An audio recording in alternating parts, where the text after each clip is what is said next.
Are you ready to get your sports banter on? Brian Heminger, love child of Albert Einstein and Howard Cosell, with a body chiseled by Zeus himself. Brandon Sharples, a man who could beat Mike Tyson in a spelling bee. Together, they form the At Odds Podcast.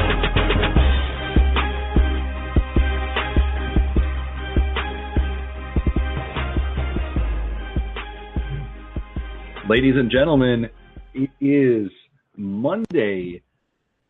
Or, no, it's not Monday. That was last episode. It's Thursday, February 15th, 2018. I'm your host, Brian Heminger, and we have an awesome episode of the At Odds Podcast in store for you guys today. We'll be talking Lavar Ball. We'll be talking AJ McCarron. We'll be talking some poker scandals.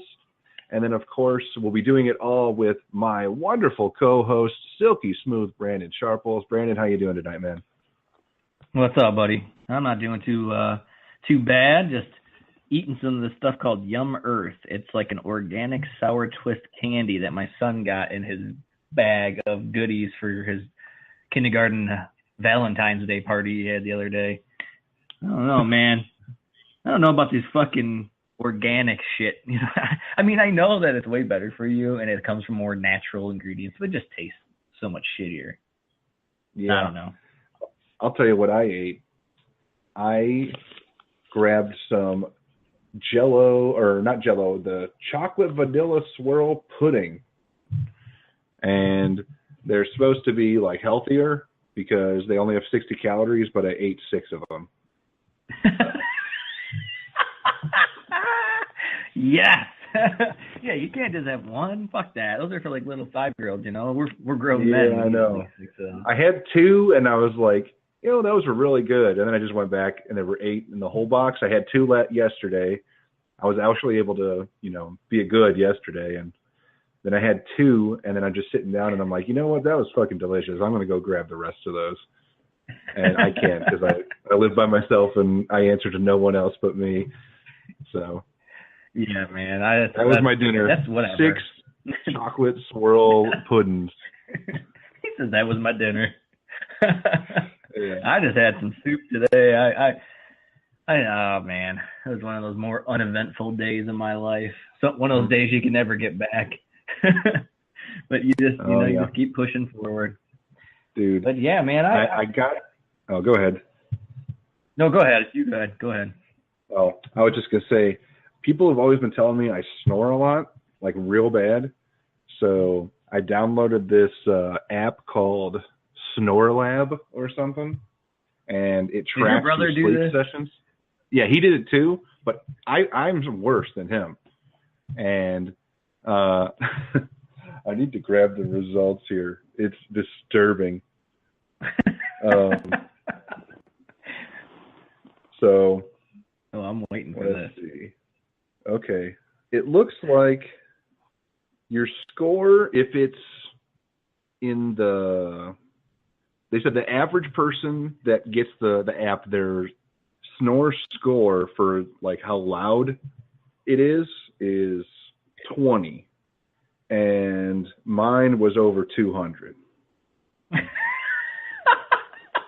You're a fucking wildebeest out there, huh? Holy shit. There's 10 times the national average. They keep track of the session through quiet, light, loud, and epic. And my session is at epic for like 70%, 78%. Damn, dude. So I'm probably going to die of some sleep apnea related shit. So just letting everybody know, they can prepare my eulogies in advance. You know, Brian was a cool guy. My dad, he epically snored the national average. But my stepdad had a really bad sleep apnea problem to the point where like he would stop breathing at nighttime and shit. And we had to go to the sleep clinic, and now he has this sleep apnea, the CPAP machine that goes right up his nose and gives him oxygen all night so he doesn't have a fucking stroke. It's really bad, dude. Yeah, my mom's boyfriend uses that too. I don't want to have to get fucking tied up to a goddamn machine, man. Yeah, man, I don't know. It sucks. It does suck. But yeah, I apologize to everybody that had to have that Hemi by himself bullshit, but it is what it is.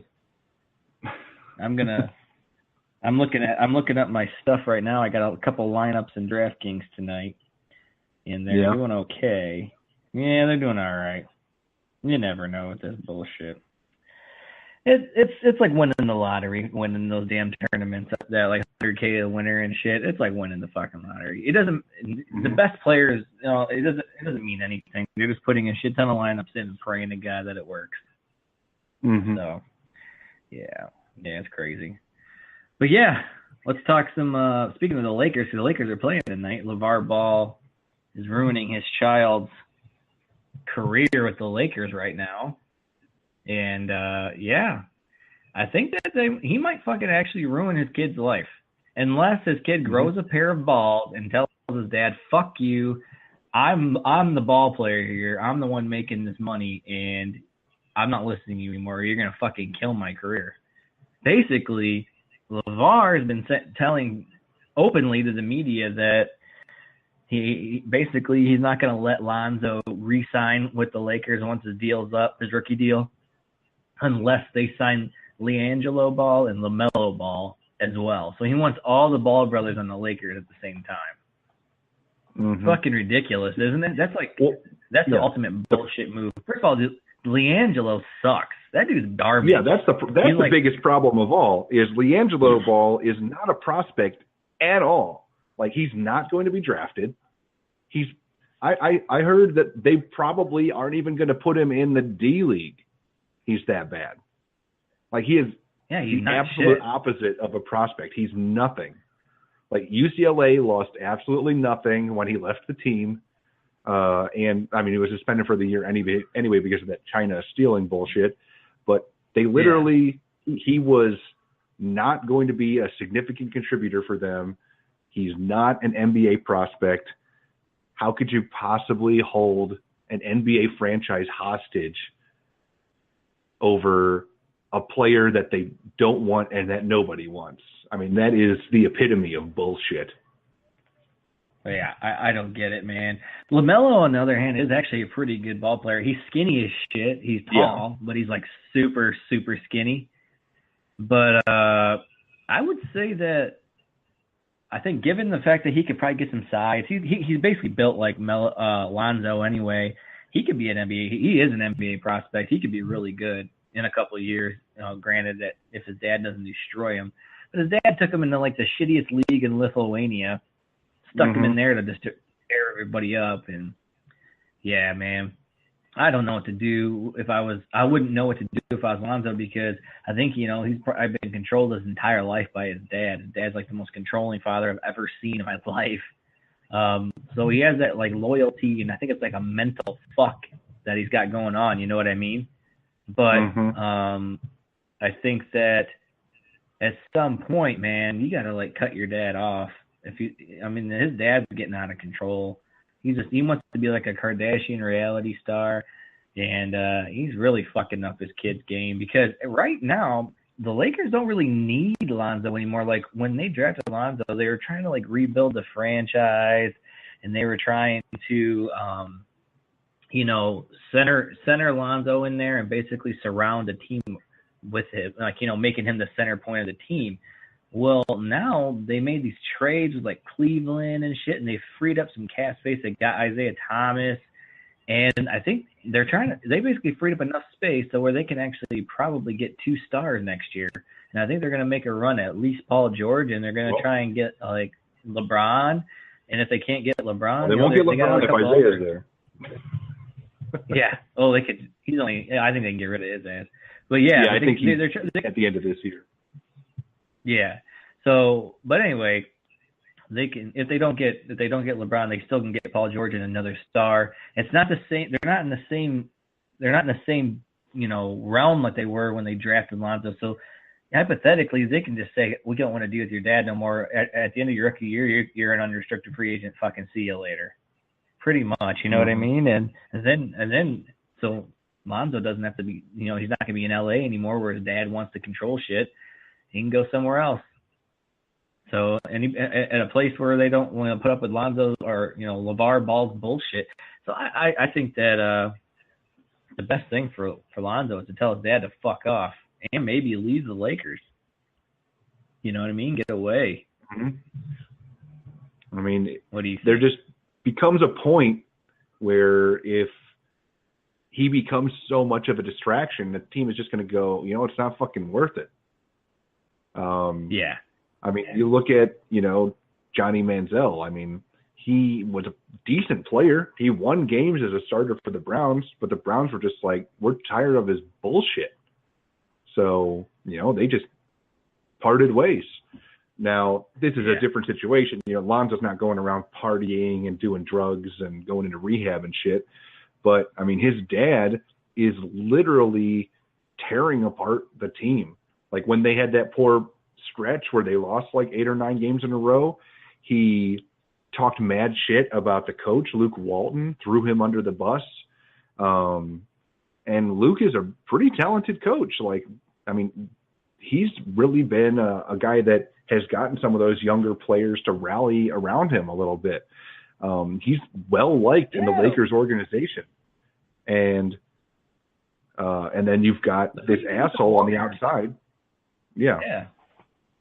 Yeah, like when Steve Kerr had those back problems, he's out like for months at a time. Like Walton like brought that team to where it was when it won its first championship and everything. And so I mean, Walton's a good coach, and they got a nice little core on there. Like Julius Randle is good. It's pretty good. They got Kyle Kuzma is pretty good.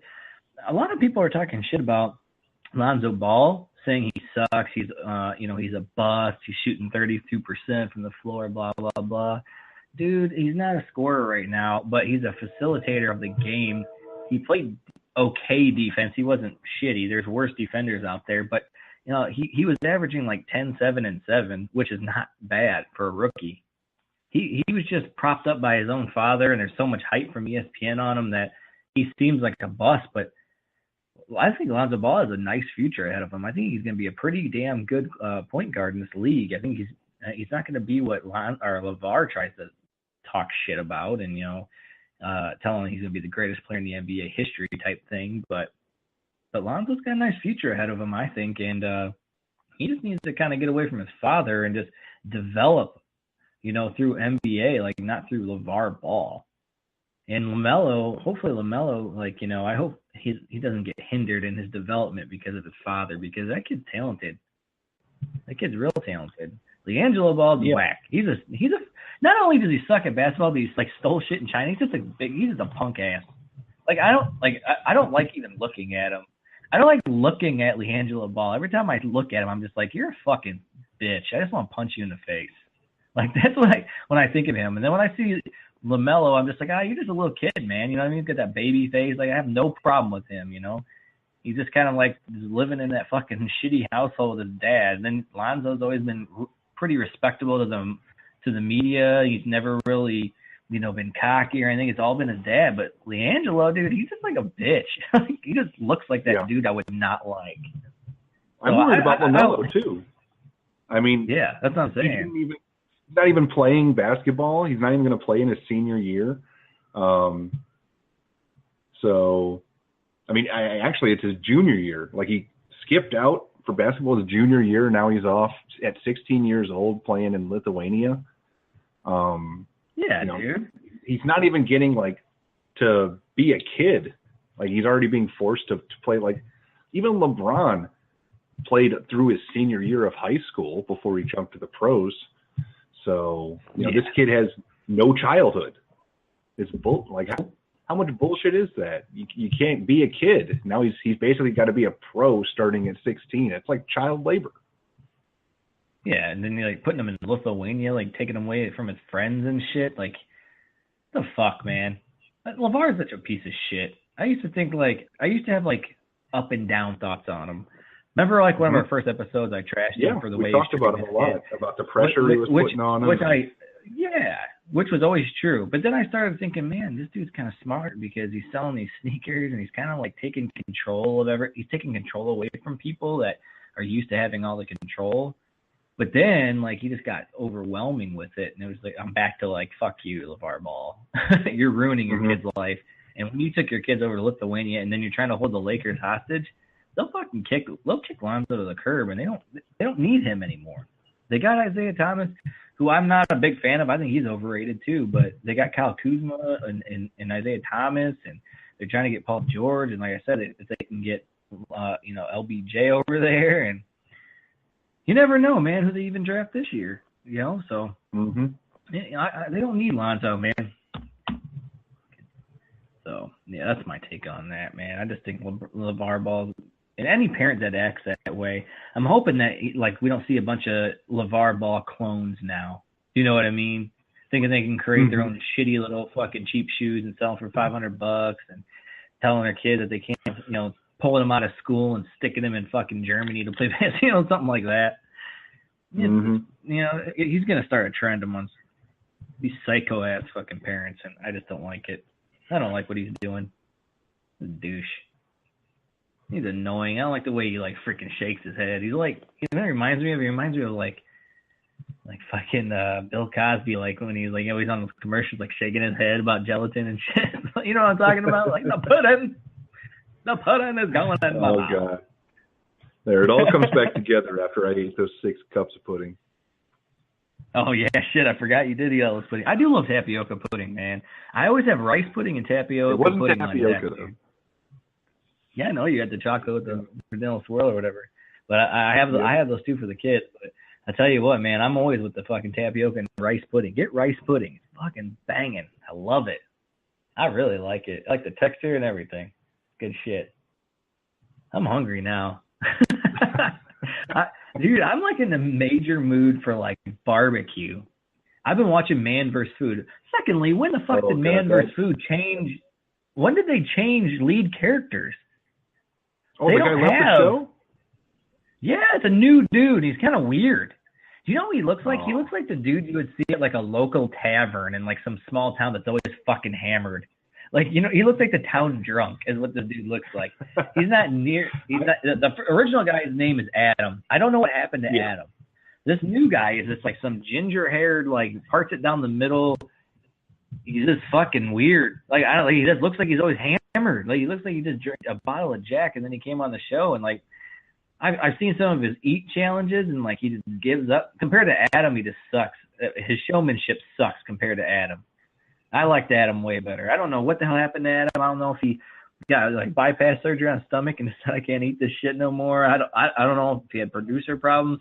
I don't know what the hell happened, but I don't like it now. They changed it. All right. I'm gonna look. I will check for you guys. I got it. He. Oh, do you? Yeah. It looks like he quit the show in 2012. After retiring from professional eating because it was extremely unhealthy and he had gained a shit ton of weight. So who's this new freak show? Look at this new guy. He's just weird. Doesn't he look like the most hammered? He still house shows. He still does things. But, yeah, he doesn't do Man vs. Food anymore. Yeah, he needs to because this new guy sucks. I'm going to find out what his name is. Casey Webb. His name's Casey Webb. So for our listeners, look up Casey Webb and tell me he does not look like the town drunk. He always a red face and sweaty looking. He just looks like he's always perpetually hammered. So I don't know. I don't like the show as much anymore. But I do love watching the old reruns where you got the rib shows and I'm all about barbecue, man. And I got introduced to some great food through Man vs. Food when they stopped by Columbus when I was living there. Thurman's Cafe, the best burger I've ever had in my life. You did tell me. You told me to go down to Thurman's. Dude, I actually went to St. Louis. I've been there. I've been to St. Louis at least half a dozen times, maybe more, but I had to go there for some military training when I was in the Air Force. I was a medic and I was working the trauma unit over at the St. Louis University Hospital. And they put us up in a hotel, and I got a government card, and I can just basically eat whatever I want and put on this card. Well, I went to two places, Pappy's, which is on Man vs. Food, and Bogart's, which is on Man vs. Food. And they're two barbecue joints, and they're actually, Bogart's was created by one of the pitmasters from Pappy's. I tell you what, man, some of the best barbecue I've ever had in my life. I went there, and obviously it was on government's dime, so I fucking was ordering like the huge platters of ribs, and literally everything came in the platter. And I was just getting all kinds of shit. And like Bogart's beans, they freaking slow cook their meat over top the beans, so the fat and the excess meat just drips into the beans. Isn't that awesome? They got like this amazing Texas toast. Oh, it's fucking amazing, dude. Amazing. They have these awesome smoked wings and shit. So I'm just freaking dying of hunger right now. I need some freaking barbecue. Where do we go, Jimmy? I'm looking forward to these Sharples video food reviews. Oh, I'm doing it. I'm starting soon. Actually, we just settled on a camera. We're gonna be getting that this week, and I'll be starting soon. Dude, is it Jimmy G's that we go to? Oh yeah, is that gonna be your first place? Jimmy G's in Fremont? But I should go there because remember, I like that girl. She was sexy. To have her like as part of like my initial review, she can come and try the food with me and everything, and tell me what it's all in there and shit. But yeah, those guys, that shit was amazing. But no, I don't know what my first place is gonna be. I'm gonna be going all over. I'm gonna go to Cleveland, Columbus, Cincinnati, Kentucky, where a couple of my buddies are. I'm going to go to Toledo for sure. I'll be up in Ann Arbor because I got amazing food up in Ann Arbor. I'll go to Detroit barbecue places. I'm going to be visiting Arizona, so I'll be, filming these taco places for you guys. I'll be out in fucking Cali. I'm going to be doing all kinds of cool shit. I'm really taking this. I was informed seriously of incredible barbecue in New Regal today. So that little ass place? Yeah. New Regal, they're in like the MAC, right? Aren't New Regal in the MAC? The MAC conference? I don't know. I just know it's the New Regal Cafe. I'll tell you what, for our listeners in other states, there's this conference in Ohio, and it's a small little area, like west central Ohio, and they have the Mid-Athletic Conference, the MAC. It is probably the best small school, high school football, basically all sports conference in the country. Not just Ohio, in the fucking country. They've had multiple state champions from that small conference in Ohio like every year for like the last decade. They're just amazing. And not only are they killing it in football, every year they have a state champion from that conference in football. And it's not even just the same, like, it's not like the SEC where they say, oh, it's all Bama. No, it's like everybody in that conference has won a state championship over like the last decade. Like everybody. And they win it in track, and they win it in volleyball and basketball and baseball. Every sport, they're just fucking crushing it. And I'm just like, what are they putting in the water? Because it's like it's not even inner city. It's like a backwoods country towns. Like it's predominantly white, honestly. And it's just crazy how amazing these guys dominate. And it's just like one of those things that, like, you just check it out, man. Just Google that shit. If you guys are are not familiar with Ohio sports, Google that. MAC conference. They're amazing. But I thought New Regal was in that conference, but they may not be. But I thought they were for some reason. Mm-hmm. Might be New Bremen. No, that conference, the Coldwater, Delphus St. John's, Minster, Marion, Versailles, St. Henry, all those schools. There will be schools that there will be schools that come out of that conference with like 4 losses that win the state championship.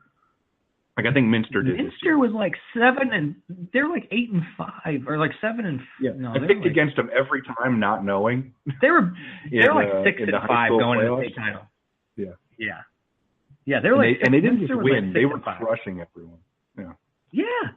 They came in with Minster was like 6-5 coming in, or like maybe 6-4. I think they were 6-4. Yeah, they had to have been. They didn't play 10 games prior to the postseason.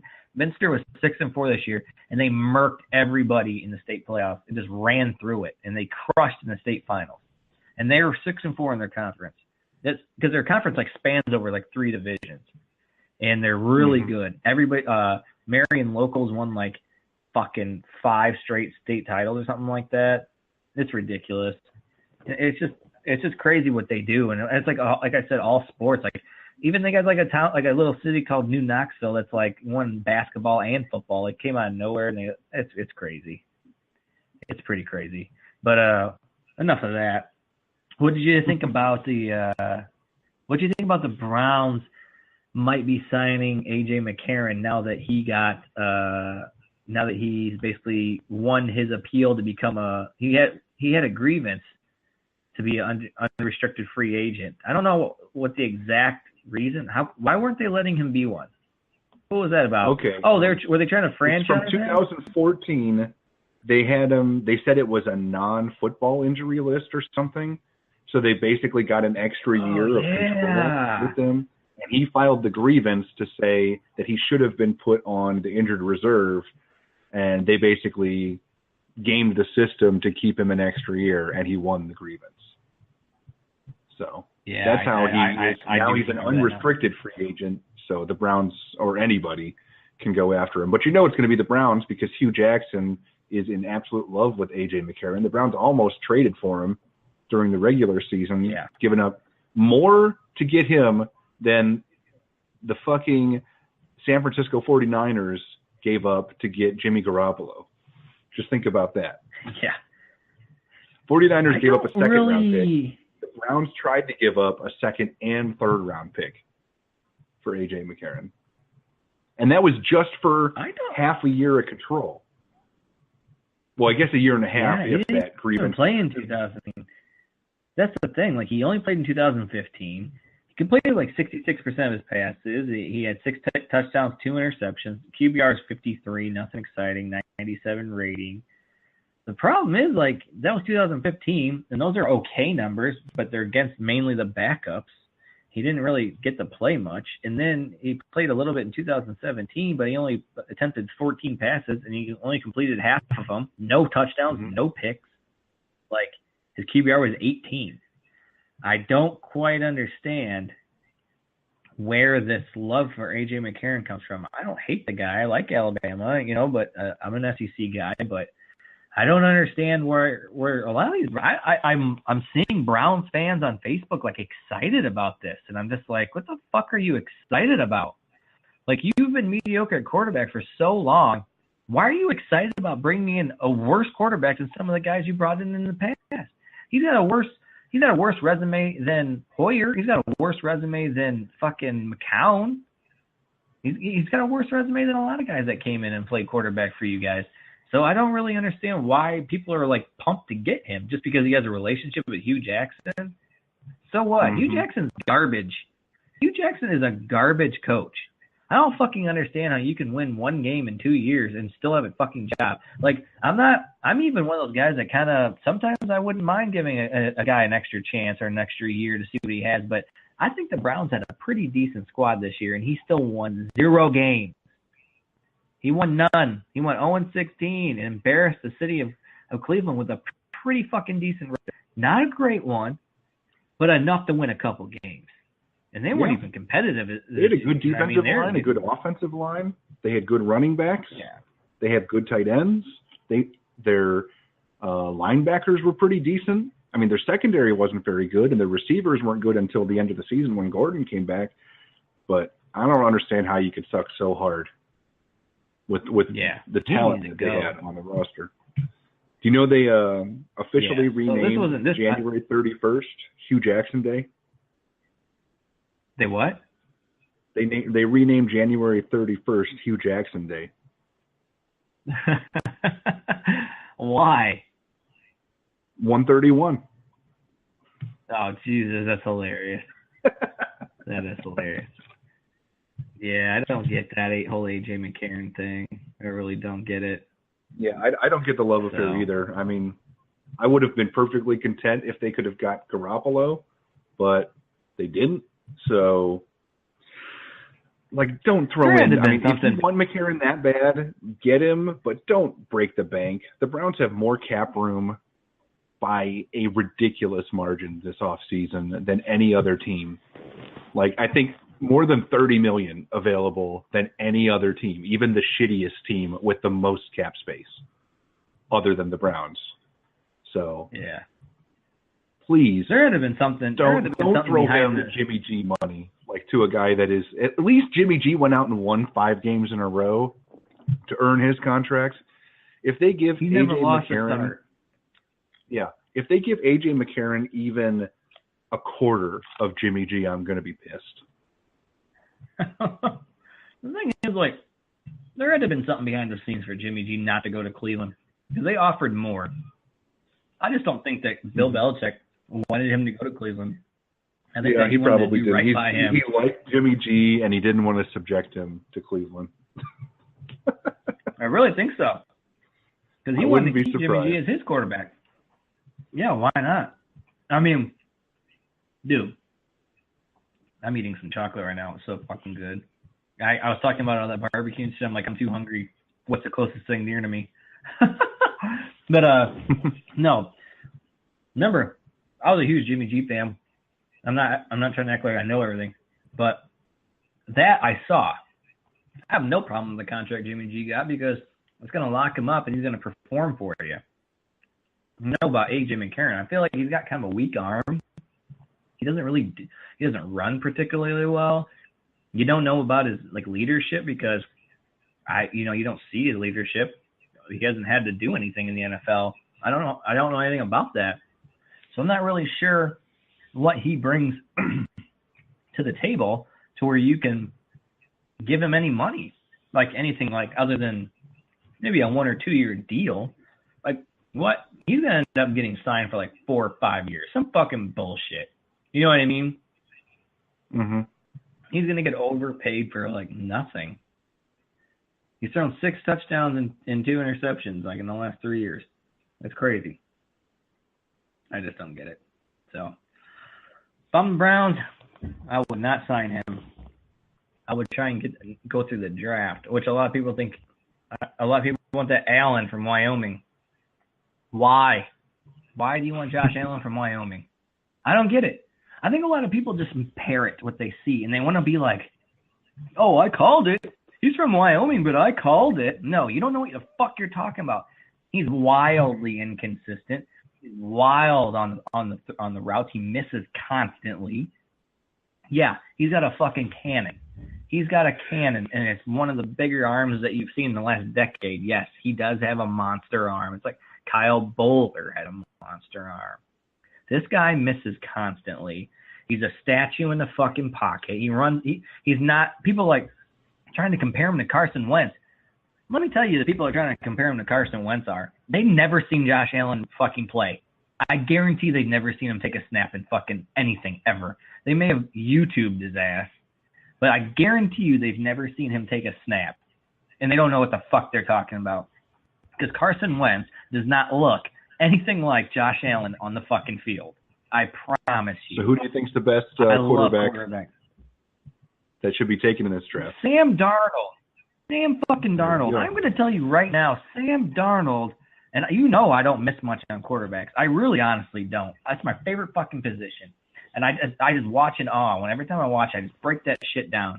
I'm telling you right now, Sam Darnold is easily, it's not even a fucking question in my mind. He is so much better than everybody in this draft. He is the number 1 pick. Any other pick is a wasted pick. Barkley is not the pick you want. I promise you. He's a novelty. He's fucking Reggie Bush, man. I was big on Reggie Bush, but then I realized, why was I so high on Reggie Bush? Yeah, he's one of the best running backs I've ever seen in college, but he's not a workhorse back. I don't think Barkley is either. I just don't. Mm-hmm. Let me tell you this. I do not dislike Barkley. I'm not dumb. He is very talented, but he's not. To take him number 1 overall, he's not Zeke in the slightest bit at all. So don't think you're getting another Zeke. You're not. You know what I mean? To take him number 1 overall is the dumbest fucking thing ever. So people are. If anybody is listening to this and you think you should take Barkley number 1, fuck off. You're stupid. I think you're dumb.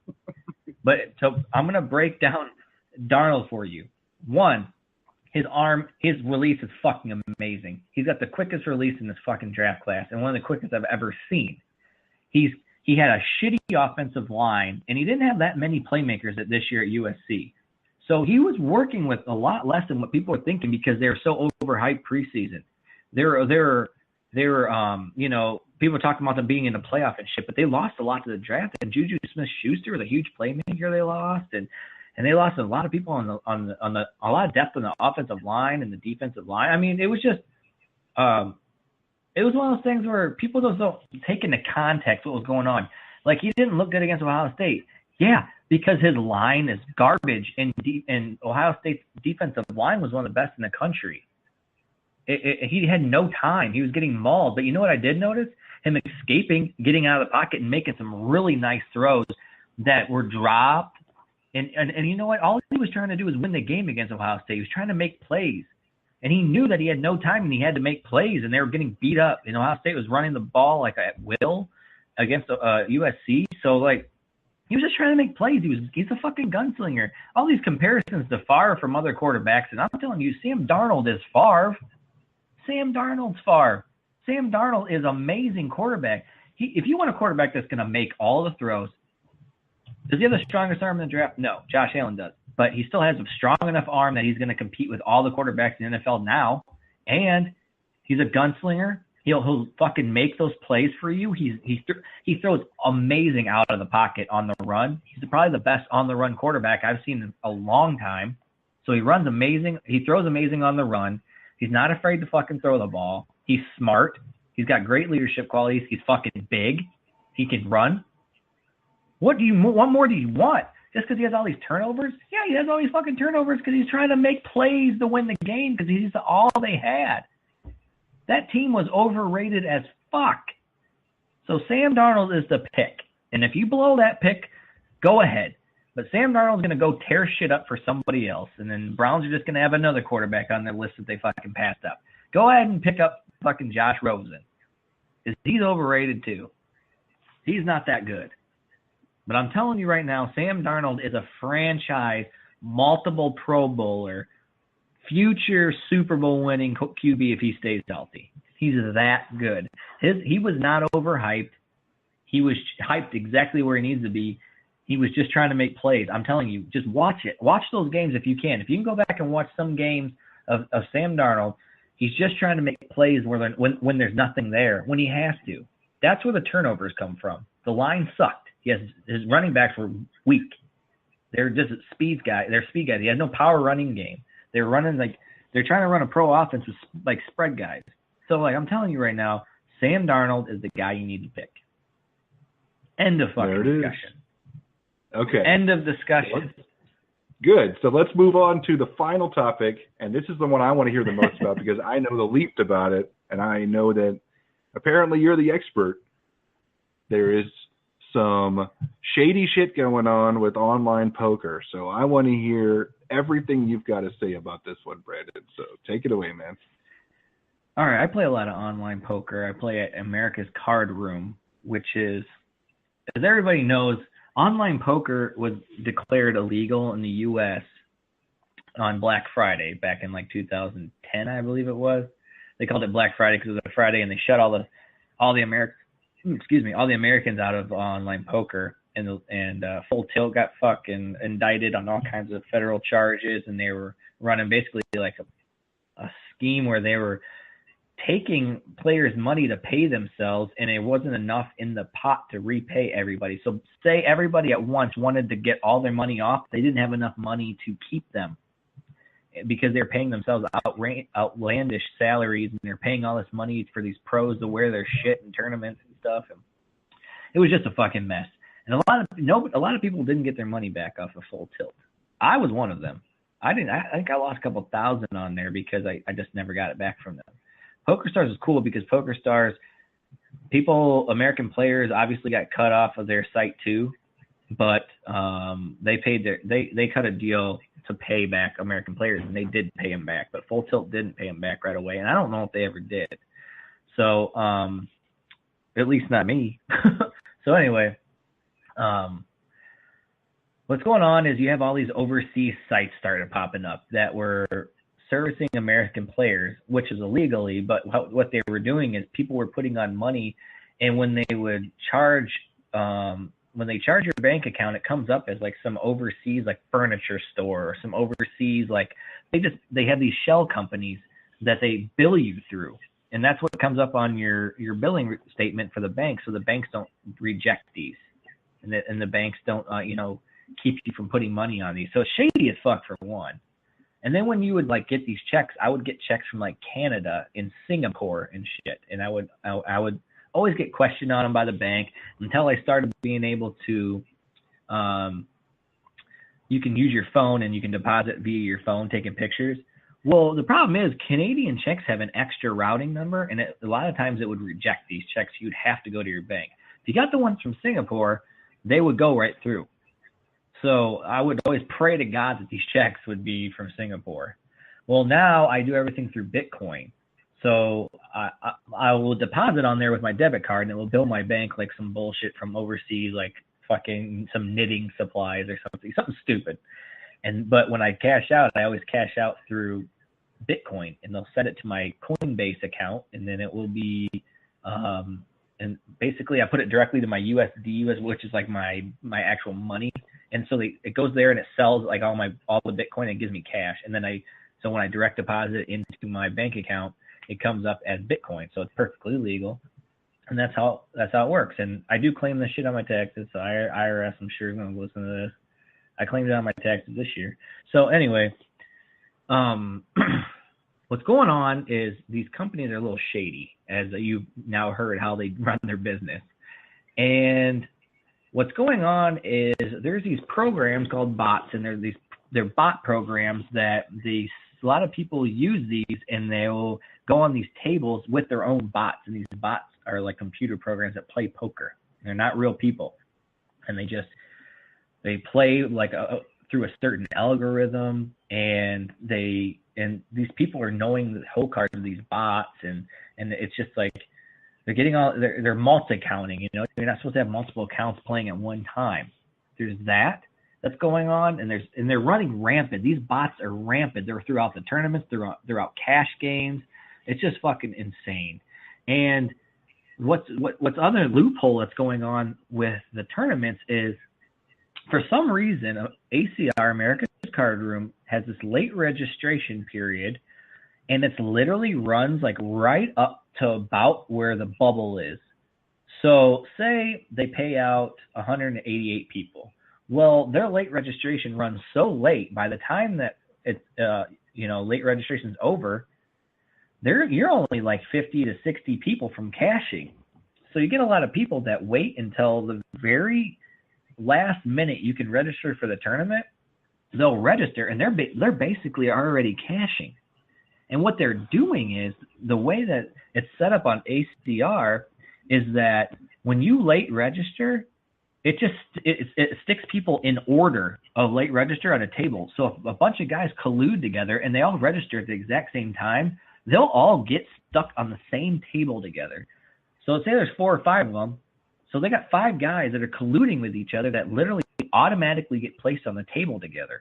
And then you got 4 other suckers that get fucked because these 5 guys are sharing cards.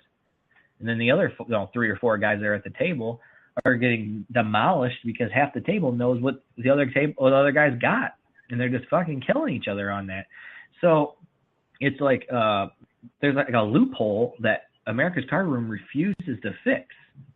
Now, do you get what I'm saying with that? How that's shady? These people can literally just all late register at the exact same time and get it and guarantee that they're at the same table. It's supposed to work. It's supposed to be random. You're not supposed to stick everybody that registers together at one table. So they're allowing people to collude, and it's almost like they don't give a shit. So they won't change the way they're doing things. They're letting people late register way too late in the tournament and they're basically like, I've done this. I've late registered where it's like the last minute before you can't register anymore, and I'll be in the money within like, and it's like awesome, yeah, cool. At the same time, it's kind of shitty for everybody that's been grinding it out the whole time to make the money, and you just come in, you only got like 6 big blinds left, and you're about to be in the money. If you double up once, you're fucking in the money. You know what I mean? So yeah, it's a little shady. That's kind of the cheating portion. Let people into the tournament right before the money. Yeah, they're running their late registration super late into the tournament, hours into the tournament, like 16 blind levels, and they sometimes that doesn't. Yeah, that's some bullshit for sure. Yeah, like they should be cutting off registration. What'd you say? Yeah, I was just saying they should be cutting off registration like when the tournament starts. You know, or if there's like a rebuy, then when rebuys are over, a lot of like tournament. A lot of tournaments have late registration. Even tournaments in like casinos and stuff, they have late registration where you can register up to a certain blind. I have no problem with late registration. I have a problem making the late registration so deep that you're basically cashing right when you register at the very last minute. You only have to basically double up. You only have to double up like one time. Then you just kind of sit there and wait for yourself to cash. And it sucks because a lot of times what happens is you only have 5 or 6, 5 to 6, 7 big blinds left. You get in there and you're shoving with like basically whatever, and then these guys are getting priced in to call you because they got 100,000 chips. You got 10,000.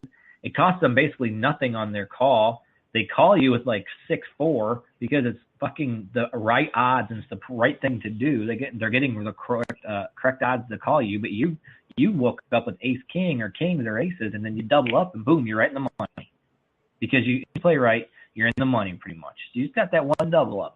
It's just fuck up the way they go so deep, and then the biggest problem is letting people register together. So if I register and 6 guys that registered right after me, we'll all be at the same table together. Well, if you got 6 guys that want to collude together, there you go. That's how you guarantee yourself at the same table as your buddies. Isn't that fucked up? And they're not fixing it. So then this guy Joey Ingram, he's been exposing America's Card Room for all this crap. He gets on this Shark Scope, which is like a place that tracks your winning percentage, your return on investment percentage, and everything. Mm-hmm. These guys on these tournaments, these cheaters that he's called out cheating, they have like 70 and 80. Some of these guys have between 60 and 85% return ROI on tournaments. That's fucking insane. The best players in the world have like 18. You know what I mean? Yeah. So they're like crazy high, like clear as day cheating. He also thinks that there may be some super users out there. Now, what a super user is it's these players that have they've hacked into the algorithm and they can literally see hole cards and shit. And he thinks that there's people like that on that site. Yeah, he believes that that's true.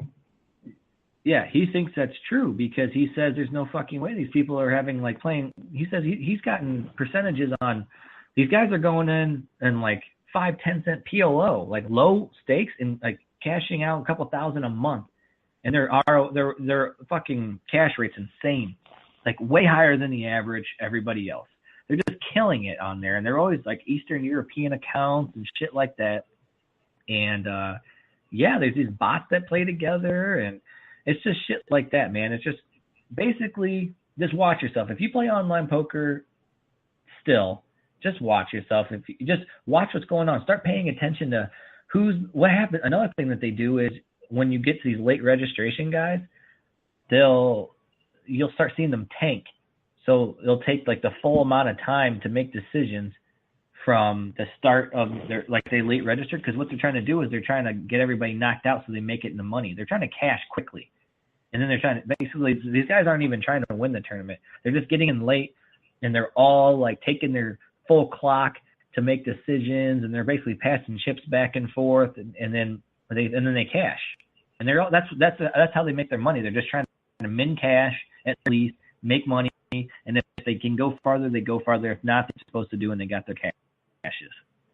So it's a little shitty, right? The shady setup.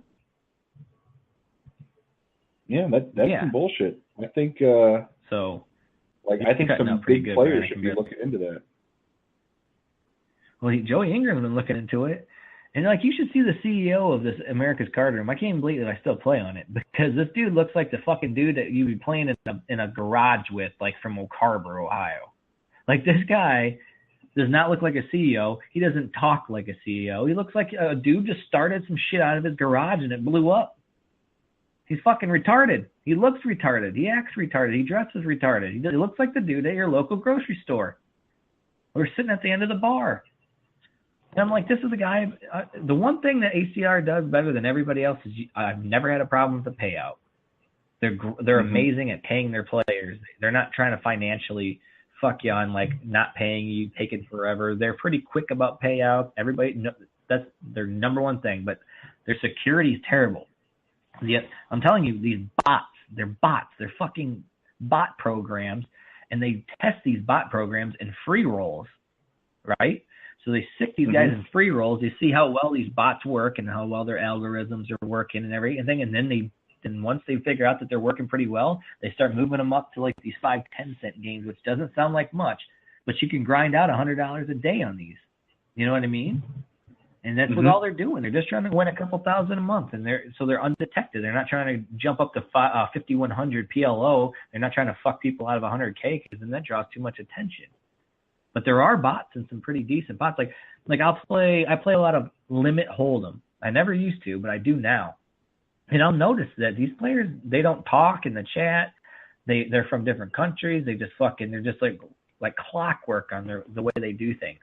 And the way they call and the amount of time they take to make their calls and how like you can get them off the hand on the river. They're priced in the call, but they didn't hit, so they're not. Now they're like folding. They're mucking when they shouldn't be folding, and they're calling when you don't think they're going to be calling. It's fucking crazy. So I know I've played bots before. I guarantee I my life I know I've played against bots, and it's crazy. And this is like your money. Like I'm trying to win more money, and like I was telling you like off air earlier, like.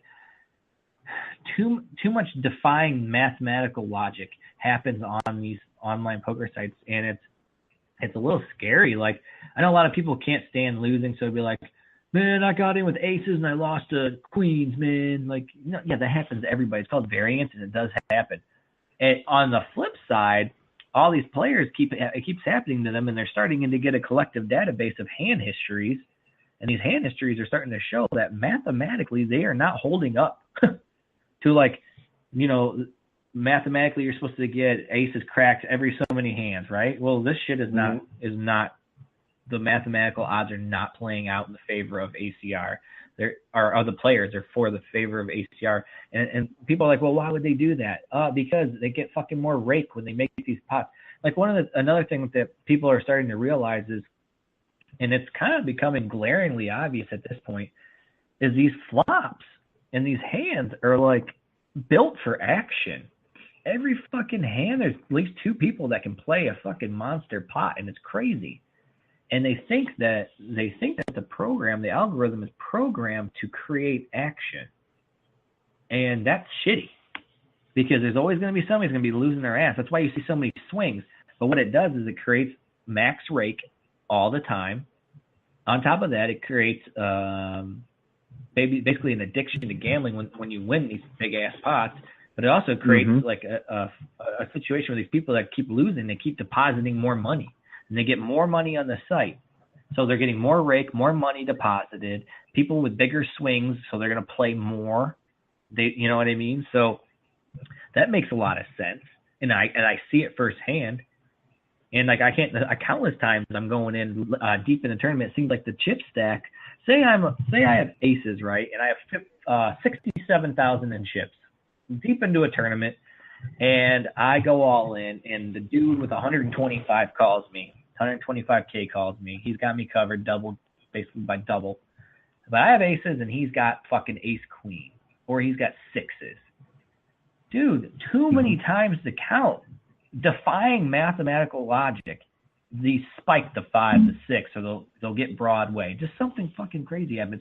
Or you'll see shit like, you'll have aces and they'll have ace queen, and there's only a king on the flop, and they'll float the flop, and then the turn you can almost call it, and you're like, fuck, I know a jack's coming on the turn. Boom, a fucking jack comes, and then you're almost fucked. Once that comes, you're like, shit.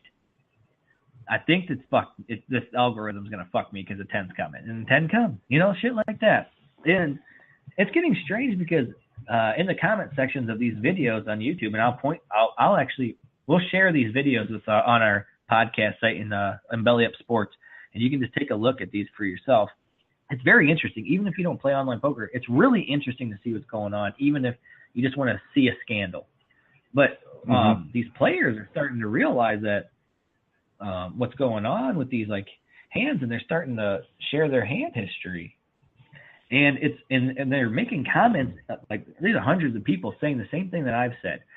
It's getting to the point where, especially in PLO, I can start calling the next card on the turn. Like, I'd be like, it's going to be a fucking 10 of diamonds on the turn. Just wait.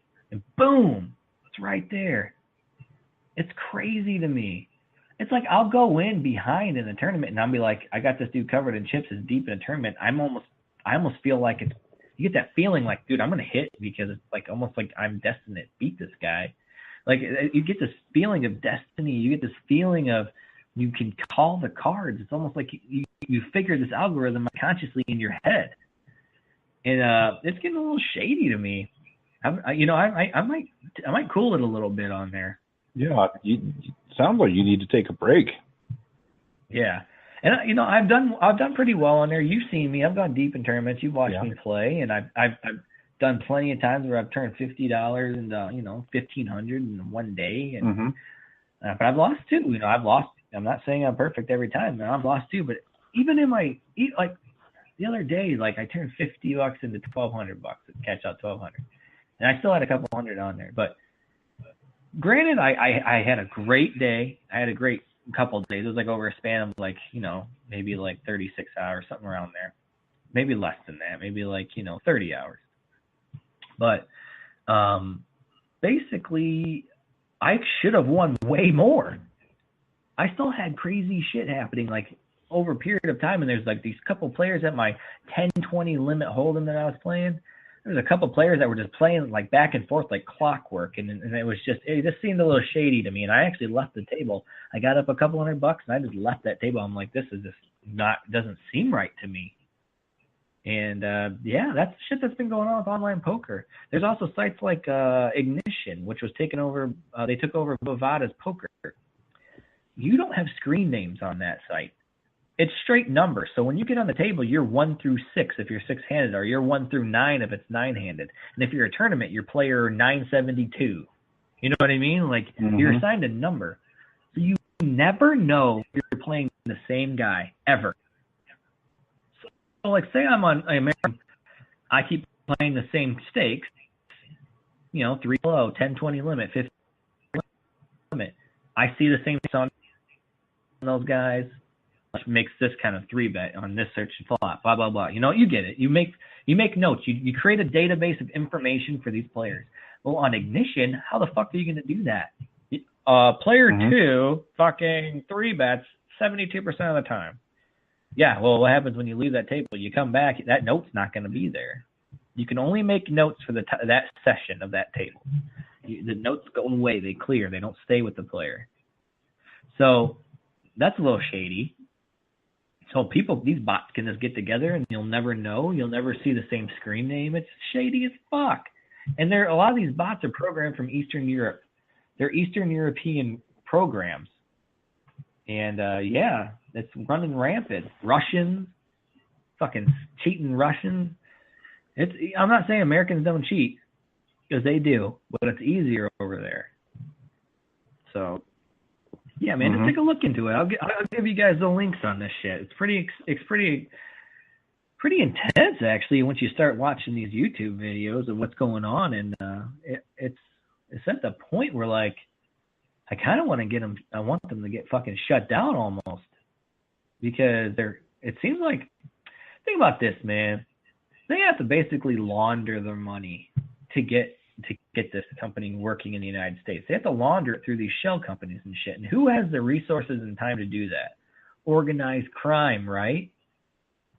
So you really start thinking that, are these guys like in bed with some organized crime? Am I gonna get fucking murdered now that I'm on air talking about this? Like, I don't know. Probably not.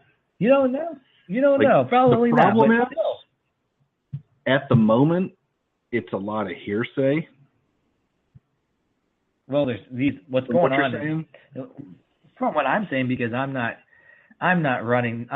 on these fucking YouTube channels giving you the exact breakdown. I'm just giving you a synapse of what's going on, what you can look into, what you're going to be looking for when you watch these videos. I'm not breaking them down in the exact mathematical percentages that you will see on these videos that I will share with you guys later. Just get on Belly Up Sports get on, Ad Odds Podcast, Facebook. I will post these YouTube videos, and you watch them. Just watch them. It's crazy. And, it is hearsay, but it's also backed by math. It's also, these accounts have been banned. I want to see the database. Like, I understand the whole people getting in at the last second on tournaments, but yeah, like if you're going to go out there and say that somebody is like fucking with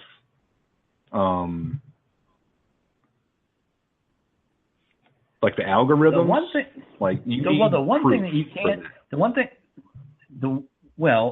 thing is that outside of the super users are just more of like an observation. However, the other shit that I talked about, the bots, those get banned constantly.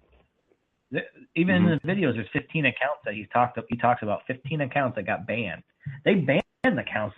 These bots are widely known, and they're not denied by even the CEO of America's Card Room or Ignition or anybody. They know the bots exist. They acknowledge them, and all they say is they try to find them and they try to kick them off, and they kick the accounts that play with them off.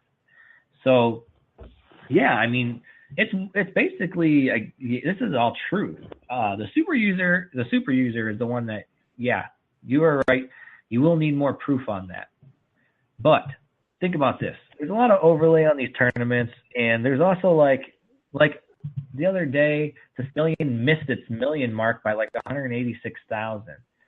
So that the ACR lost 186,000 just on that tournament that day of buy-in, because the buy-ins didn't hit the million guarantee yet.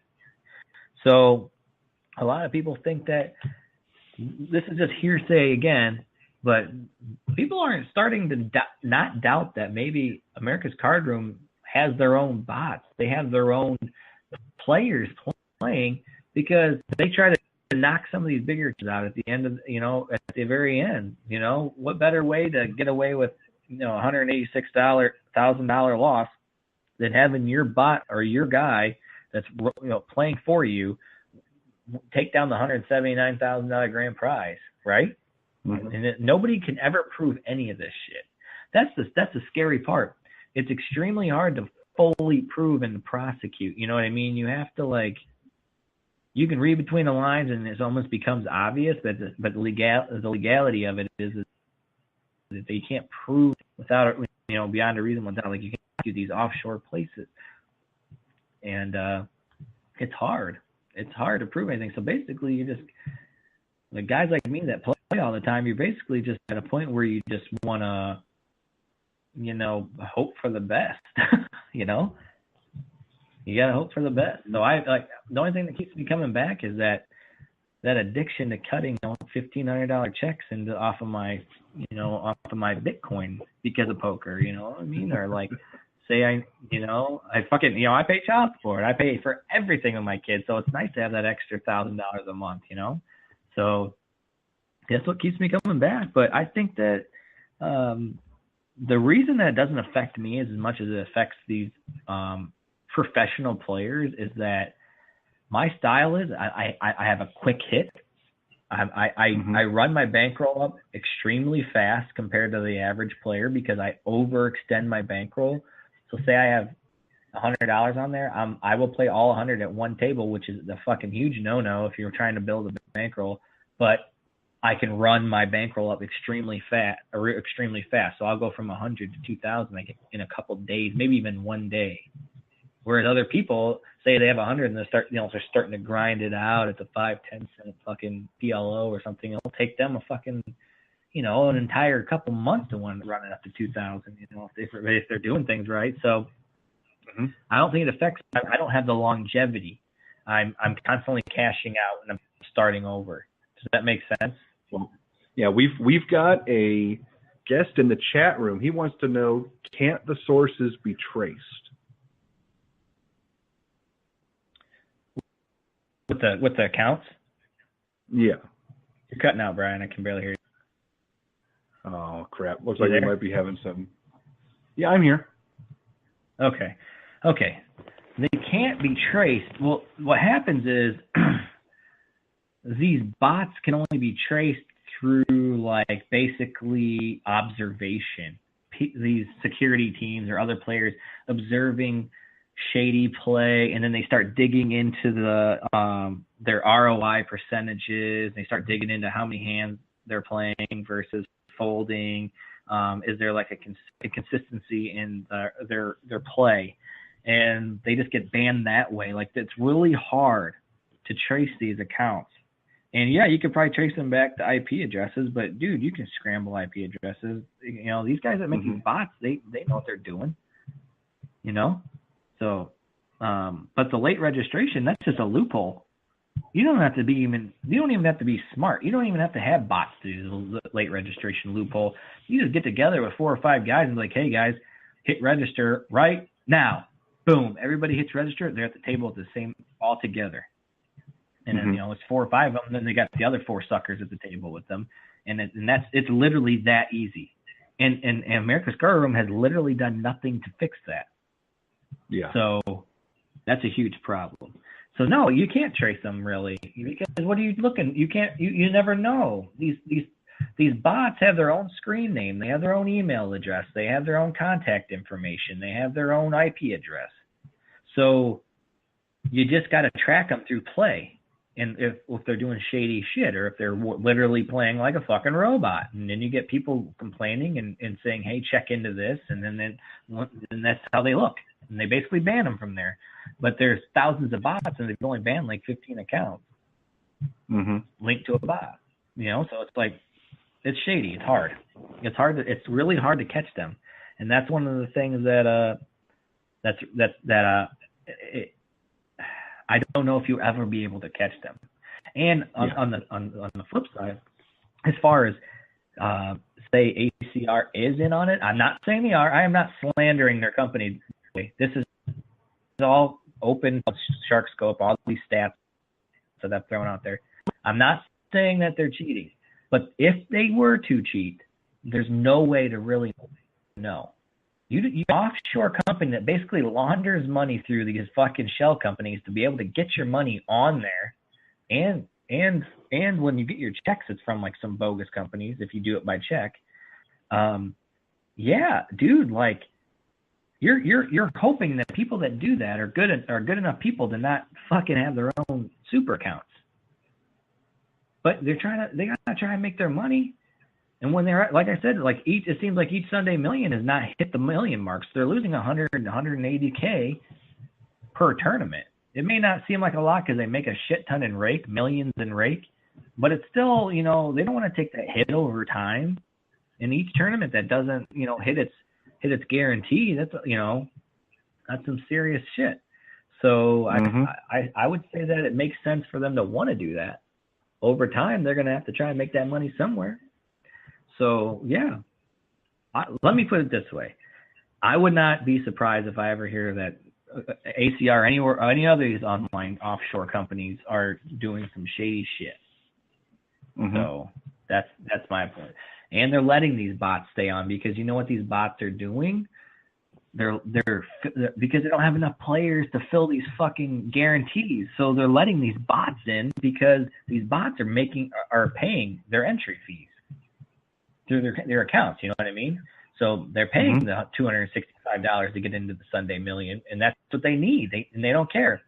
So if they got 100 bots in the tournament, so fucking be it. You know? Look at 100 bots. That's $22,000. So, you know, it's whatever.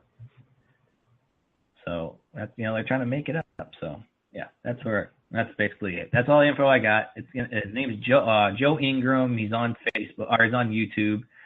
We'll post the links and you guys can click on it, and then just like, you know, he'll explain it way better than I can. His math's better than mine, and yeah, it's interesting, man. It's an interesting topic for anybody, not even just poker players. So could potentially be one of the bigger scandals you'll ever see if it's ever proven. So yeah, man, that's what I got for you. Okay. Well, I think that's a good way to close out the show. Have people look into some online poker scandals. I'm digging it. So I guess. All right, man. Yeah, this should We start still to get cutting out? choppy on us. So Okay. yeah, Seems like a good you way are. to Am I cutting close out too? the episode then. You sound okay. Yeah. So I say that's a good way to close out the episode then if we're starting to cut out. Yeah, I think so too. But yeah, it's interesting, man. We'll post the topics for you guys. Yep. You got any Hems gems? No gems this time. I haven't had a chance to really look into any good stuff this week. So Yeah, don't worry about it. But yeah, so check us out at bellyupsports.com, at bellyupsports on Twitter, and bellyupsports Facebook page. And don't forget to check out At Odds Facebook page. And we're on what? Well, obviously the Blog Talk that we're on now. We're going to be on YouTube and SoundCloud and iTunes. So check us out on those. And that's pretty much all I got. okie doke. All right, man. See you guys on Monday. Yeah. Let's enjoy some fucking Mega Man, bitch. All right.